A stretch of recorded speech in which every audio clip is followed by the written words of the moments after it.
Hello friends, मेरा नाम मोहित अग्रवाल है और आज मैं आपको linear equation in two variable से क्रॉस मल्टीप्लिकेशन मेथड सिखाऊंगा। ठीक, जिसमें क्या होता है, क्रॉस मल्टीप्लिकेशन मेथड से हम किसी भी दो इक्वेशंस का, किसी भी दो linear equation in two variables के सॉल्यूशंस निकाल सकते हैं, एक्स एंड वाई, जो भी वेरिएबल दिए हो। तो यहाँ पे देखिए, मैं आपको एक क्वेश्चन करा देता हूँ जिससे आपको समझ में आ जाएगा। Solve for x and y 2x plus 5y is equal to 1। आपको x एंड y की वैल्यू निकालनी है। दो इक्वेशंस आपको यहाँ दे रखी हैं, 2x plus 5y is equal to 1 and 2x plus 3y is equal to 3। ठीक है, आपको ये दो इक्वेशंस दी हैं। आपको इसमें से x एंड y की वैल्यू फाइंड करनी है बाय क्रॉस मल्टीप्लिकेशन मेथड। तो देखिए कैसे करते हैं इस मेथड को। सबसे पहले जो भी आपको दो इक्वेशंस दी हुई हैं, इन्हें स्टैंडर्ड फॉर्म में लिखिए। आप सभी जानते हैं standard form of linear equation in two variables क्या होती है, ax plus by plus c is equal to 0। ठीक है, तो उसे इसी फॉर्म में लिखिए पहले। 2x plus 5y minus 1 is equal to 0। क्या होगा, जो कांस्टेंट टर्म है 1 वो इधर आ जाएगा, माइनस का हो जाएगा, माइनस 1 इज इक्वल टू 0। दूसरी इक्वेशन को भी लिखिए, 2x plus 3y minus 3 is equal to 0। वहां भी हमने क्या किया, 3 इधर पॉजिटिव है, उधर आके नेगेटिव हो जाएगा। ठीक है, इनको सबसे पहले हम स्टैंडर्ड फॉर्म में लिखेंगे, क्योंकि क्रॉस मल्टीप्लिकेशन के लिए जो मैं ये मेथड सिखा रहा हूं उसमें स्टैंडर्ड फॉर्म में लिखना जरूरी है। अब देखिए इसके बाद क्या करते हैं,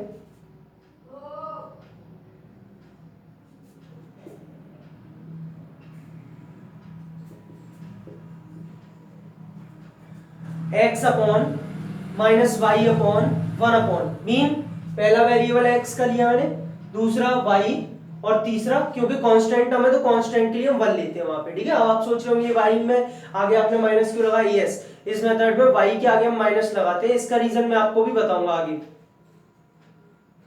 देखिए अब क्या करते हैं, जब हम x के नीचे वाला टर्म लिखते हैं, ठीक है, x के नीचे वाला टर्म यहाँ पे, तो x को हाइड कर लेते हैं। जो ऊपर इक्वेशंस दी हुई हैं उनमें जो x के टर्म्स हैं उनको हम हाइड कर लेंगे, कर लिया।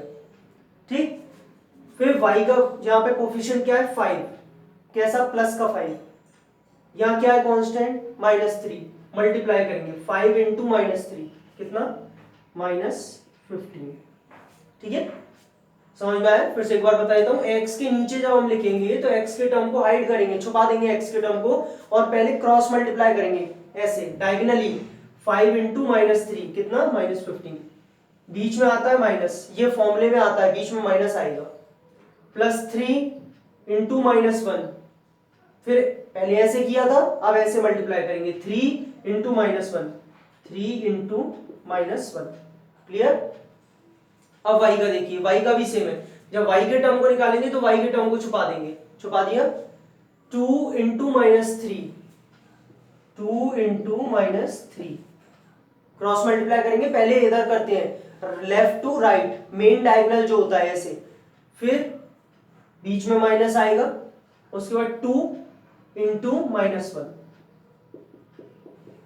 ये ध्यान रखिएगा, वेरिएबल नहीं लेंगे, सिर्फ कोफिशिएंट लेंगे, 2 इंटू -1, इसमें x भी आ रहा है लेकिन वेरिएबल नहीं लेंगे, सिर्फ 2 लेंगे इसका, क्योंकि आप देख सकते हैं सिर्फ कोफिशिएंट क्या है, 2, तो 2 इंटू -1, वेरिएबल नहीं लेंगे। ठीक, अब कांस्टेंट टर्म के लिए करेंगे तो कांस्टेंट टर्म को छुपा देंगे, हाइड कर दिए, कांस्टेंट टर्म को भूल जाइए। फिर इधर से देखिए 2 इंटू 3, क्योंकि अब फिर से क्रॉस मल्टीप्लाई, 2 इंटू 3, माइनस बीच में आता है फॉर्मूले में, 2 इंटू 5, फिर ऐसे मल्टीप्लाई, पहले ऐसे किया 2 इंटू 3, अब 2 इंटू 5। Clear, 2 into 5। अब देखिए आगे सॉल्व करिए, अब इसके आगे x upon -15 minus minus plus 3 1 जा 3, ठीक है, minus y upon 2 into -3 -6, minus minus plus 2 1 जा 2, सही है, 2 इंटू -3 -6, माइनस माइनस प्लस हो गया, 2 1 जा 2, उधर सॉल्व करेंगे ऐसे ही, 1 अपॉन 2 इंटू 3 6, माइनस 2 5 जा 10, सही है, 2 3 जा 6, माइनस 2 5 जा 10। सॉल्व करिए, और x अपॉन -12, -15 में से 3 गया तो माइनस का 12 बचा, माइनस y अपॉन -6 में से 2 गया तो माइनस का 4 बचा, 1/-4। क्यों?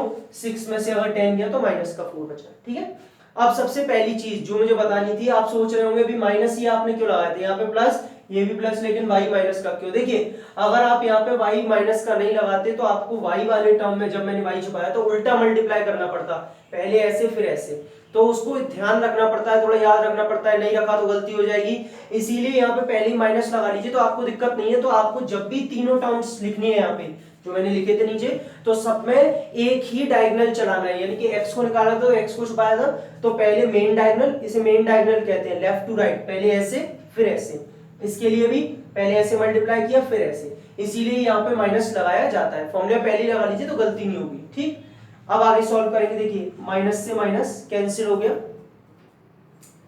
अब क्या करते हैं, कैसे x और y की वैल्यू निकले कभी, अब देखिए 1 2 3 तीन टर्म्स है, तीनों के तीनों टर्म्स कैसे एक दूसरे की इक्वल है आप देख पा रहे हैं, लेकिन कभी भी इन दोनों टर्म्स को इक्वल नहीं रखेंगे, यानी कि x और y के टर्म को इक्वल नहीं रखेंगे। क्यों? x और y के टर्म को आप इक्वल रख देंगे तो खाली x और y में एक रिलेशन निकलेगा, यहाँ से वैल्यू नहीं निकलेगी, और हमें तो वैल्यू निकालनी है। तो हमेशा फर्स्ट वाला यानी कि x के टर्म को कांस्टेंट टर्म की इक्वल रखेंगे, y के टर्म को भी कांस्टेंट टर्म की इक्वल रखेंगे। क्यों? तीनों टर्म्स इक्वल है तो कोई भी किसी के इक्वल हो सकता है, तो ये वाला टर्म इसके इक्वल रखेंगे, फिर इस वाले को इसके। देखिए कैसे, x/-12 इज इक्वल टू, इसके इक्वल रखिए 1/-4, सही है। एंड यहां से ये देखिए क्या है, y/4 is equal to 1/-4। Clear? y/4 is equal to -1/4 और x/-12 इज इक्वल टू 1/-4। यहां माइनस से माइनस कट गया, काट दीजिए। 12 ऊपर जाएगा, क्रॉस मल्टीप्लाई करेंगे तो 12 × 12 हो जाएगा, तो x की वैल्यू आ गई 12/4 एंड y की वैल्यू आ गई 4 ऊपर जाएगा 4/-4।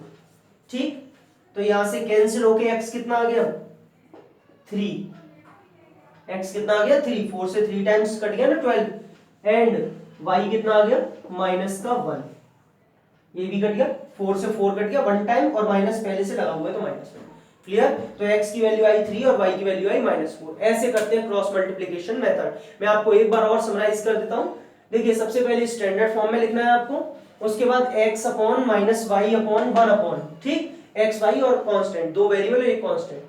जब x के टर्म को निकालते हैं तो x को हाइड कर लेते हैं, छुपा दिया, फिर पहले ऐसे मल्टीप्लाई, मेन डायगोनल मल्टीप्लाई करते हैं 5 × -3, और ध्यान रखिएगा साइन लिए जाते हैं, आगे का साइन लिया जाता है, प्लस का नहीं है माइनस का 3 है, तो 5 × -3 माइनस का 15, फिर बीच में आता है माइनस, चाहे यहाँ हो सब जगह, यहाँ बीच में माइनस माइनस माइनस, हर जगह माइनस आता है बीच में, ये फॉर्मूले में आता है।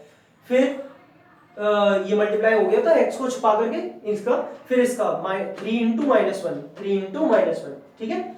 उसके बाद y के टर्म में y को छुपाएंगे 2 × -3 -2 × -1, ऐसे कांस्टेंट टर्म में कांस्टेंट टर्म को हाइड करेंगे 2 × 3 -2 × 5, ठीक। बाकी आपके सामने सब कुछ सॉल्व करके एक बार x के टर्म को कांस्टेंट के इक्वल रखेंगे, एक बार y के टर्म को कांस्टेंट के इक्वल, और x y की वैल्यू हम लोग यहां से फाइंड कर लेंगे। तो ये था क्रॉस मल्टीप्लिकेशन मेथड, जिससे हम किसी भी दो लीनियर इक्वेशन का x और y की वैल्यूज को निकाल सकते हैं। आई होप आपको समझ में आई होगी मेरी वीडियो।